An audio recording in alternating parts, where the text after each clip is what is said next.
The Warriors taking on the Magic here in this one. Mark Spears, Ramona Shelburne alongside me. Let's pick this up late in the second quarter. Warriors up by 1. Kerr nearly turns it over, but Mark, he gets this drive to go. I'm glad he's back healthy and playing great basketball again. Kerr misses the 3 there. Curry corrals the rebound, throws it ahead to Jimmy Butler. Jimmy, good teammate, passes to Draymond. Draymond, the volleyball pass back to Jimmy Butler. Butler had 16 points in the first half, so the Warriors up 1 going into halftime. But Ramona, here is where the drama happens. This is where Draymond Green, he commits the turnover, and then Tyus Jones, he gets fouled by Quentin Post after the steal. Draymond, it looks like he's saying call the foul. I'm not sure what foul he's talking about, but the Magic up 3 after the free throw. And then next possession here, same score, Anthony Black gets the layup to go.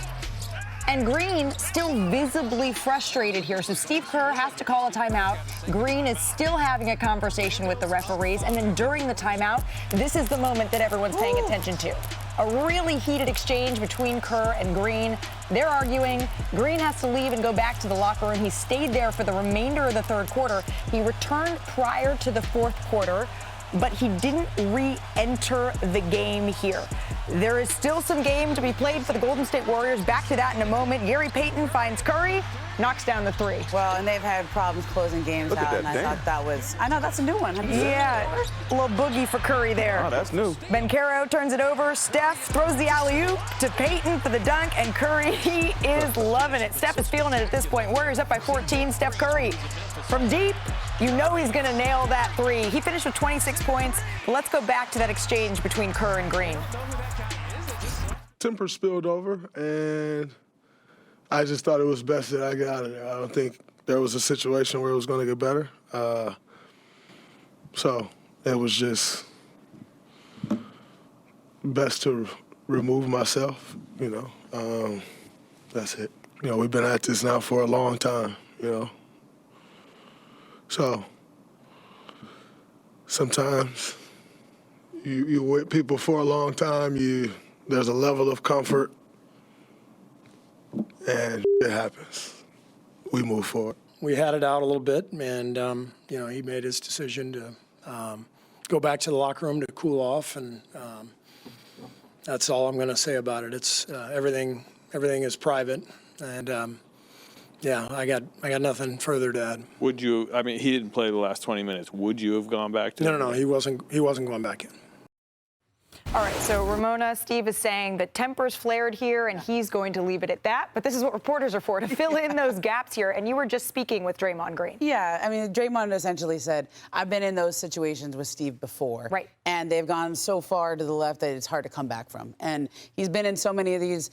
He just said, you know, it was best for everybody that before things go too far south, I'm going to remove myself from a situation that's not going to cool down. And so he took himself out of the game, went back to the locker room. And now, from what I understand, he also spoke to General Manager Mike Dunleavy Jr. there after the game. They cleared the air. Draymond wanted to talk to the media afterwards. And so I don't expect there to be any further discipline coming in this situation. You know, I think every team needs an Anthony Vereen. If you look, he left the second row of the bench, walked around, got Draymond and walked around with them to the bench and then to the locker room. It's kind of the Draymond whisperer. Mike Brown, as you know, used to be that guy that kind of calmed things down. And other players came in the locker room, but I think it was important for Vereen to de-escalate the situation, be the person that Draymond could yell at instead of yelling at Steve. And they didn't need another situation with Draymond, right? Yeah, and I think he understood that too, and that's real growth for him, because in years past that would have escalated. Look, they haven't been playing that well, and whenever they lose a game, Steve Kerr looks into the camera and says, it's not offense, it's not defense, it's turnovers, okay? And that was his first turnover of the game. I think Steve was making a point, like, you can yell at Draymond. He's not gonna, he's gonna probably yell back, but you can't yell at everybody else. And I think Steve was trying to make a point, like, we're going to nip this in the bud. They were losing focus. He didn't want it to get out of control again. He's had 15 turnovers the last 4 games, and so strike one, there was a quick reaction from Steve. And there's been times in the past where Draymond hasn't taken himself out of a situation, and he's been criticized for that as well. So he does something differently this time, and I think it's important what Steph Curry said about in the locker room, we're bumping music afterwards. It doesn't feel as negative inside of these rooms and these walls as maybe the coverage is indicating. And when Steph says that, I think we need to listen. But the most important part of this, Ramona, is the Warriors' play. And Draymond Green, he has 75 turnovers on the season and only 72 made field goals. And that is the problem for the Golden State Warriors. So I want to bring in our front office insider here, Bobby Marks, into the conversation. Bobby, it all comes down to the level of play. Draymond is one of the smartest players that I have ever been around, and obviously he knows that. Well, you're right. I mean, I think when you look at what Draymond has done in the past, and certainly what he has done this year here, no offense, Malika, they've been a better team the last 2 games when he was thrown out of that Phoenix game and last night in Orlando here, getting those 2 wins in a row.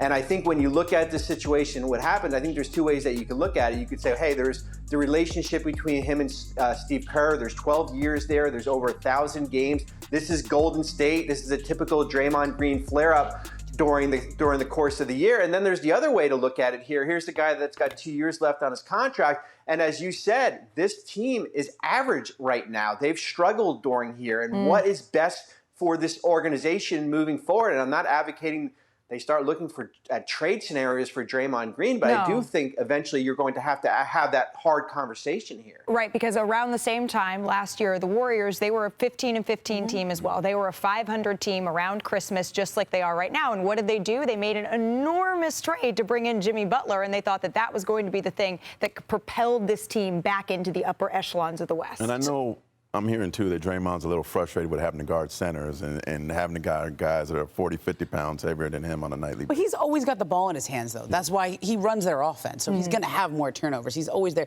They just don't have the same margin for error that they have had. Absolutely. So let's talk about Shai, because he leads the NBA in 30-point games this season. He has 22 of them so far, and that is tied for the most by any player before Christmas since the merger. And we've talked about areas of improvement for Shai, and three-point shooting, it was certainly one of them. But he's put in the work this offseason, and it shows. I feel like I should maybe whisper when I say this, because it's kind of a nightmare before Christmas for the rest of the league. Yep. SGA is making a career best 44% of his threes. Wow.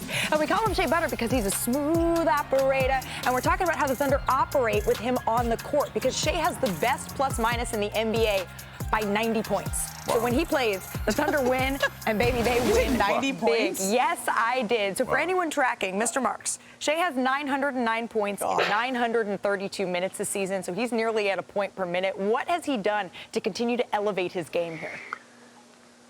Well, you didn't mention the two numbers there, Malika. Oh, no. He's shooting 58% and 52% in December. 52% from three in the month of December. Wow. How about that? But I do think it starts with that the three-point percentage here. Here's a player that was roughly around 35% last year. That's up to 44% this year. The ability to stretch the floor, the ability to get to the rim, 50% on jumpers. This is a guard shooting better, right at 50% on jumpers here. So we thought, did Shai have another gear left after they won a championship last year? The answer is definitely yes. And you can see what he's been able to do so far. And that's why he is leading the pack when we talk about the MVP conversation. It is a tight and worthy race here. Bobby Marks, thank you so very much. Do you consider yourself and Victor Wembanyama a rivalry in the league? Oh, Wemby! This is starting to get really spicy underneath. Little bully ball. You're asking the wrong person. Fires. It drops. Too easy. Holmgren to the rack. Some people are built for these moments, some aren't. Don't take that and run with it in the wrong way, media. So the Thunder and Spurs, they play each other twice in the next 3 days, and that means we get a little bit more fodder for one of the most entertaining young rivalries, even if they don't call it that. Now, the numbers. Victor's having a career year in scoring and rebounds, but his defense, out of this world, averaging a league-best 3.3 blocks a night. As for Chet, he's putting up career numbers offensively, and he's doing it efficiently. And he leads the best defensive team in blocks. Now, I love that the individual chatter now has real winning stakes here attached, right? Because the Spurs and Thunder, they're the top 2 seeds in the Western Conference, and the Spurs are one of 3 teams to have beaten the Thunder this season. So we'd like to welcome in our reporter, Tim MacMahon. Howdy, Tim. Howdy, Malika. See, that always makes my day. All right, the Spurs, they've been a little bit cautious with Victor coming off of the bench here in his last 5 games. He is questionable for this one tonight. What more can you tell us? Yeah, like you said, they've been erring on the side of caution with him. That's why he's coming off the bench. Basically said, would you rather start or would you rather finish? He wants to finish games. Whether he plays tonight, still up in the air. What I can tell you is that he was a full participant in this morning's shoot-around, which I think you have to consider as a good sign, but they still have him listed as questionable as of now. Okay, and it's for that injury management, right? Managing that calf strain that kept him out for so long. On the other side of this, I'm looking at the Thunder, and they started Brandon Carlson as their center against the Grizzlies in the last game. Will we see Chet Holmgren back in the lineup for OKC? We will see both of the Thunder 7-footers. Isaiah Hartenstein also managing the calf injury, sat out last night. So did Chet Holmgren. Now, Hartenstein was on the bench. Holmgren met the team at the plane, sat in the back so he wouldn't get his teammates sick. He's under the weather. He's fighting through this. But look, this is a competitor. He wants to play against the Spurs. He wants to play against his rival, non-rival, whatever they want to call it, Victor Wembanyama. I don't think this will be the first time that they have a conversation because Wemby probably does want to stay as far away from Chet as possible, but you will see Chet Holmgren alongside Isaiah Hartenstein in the OKC starting lineup tonight. Okay, yes, Chet, yes, Isaiah Hartenstein. We're waiting on Victor Wembanyama, but we know if it's up to him, he is going to give it a go because he is a competitor as well. To MacMahon, thank you so much. Adios, amigo. And hopefully we're going to see these two teams at full strength on Christmas Day as our tradition continues. The Cavs and Knicks start the day, though. That's at noon Eastern, 9 Pacific. And we have a real-time animated version of that game on ESPN2 and Disney+. I'll be on the sidelines for Warriors Mavericks. We have 5 excellent games to go with your cocoa, to go with your presents, and your family time here.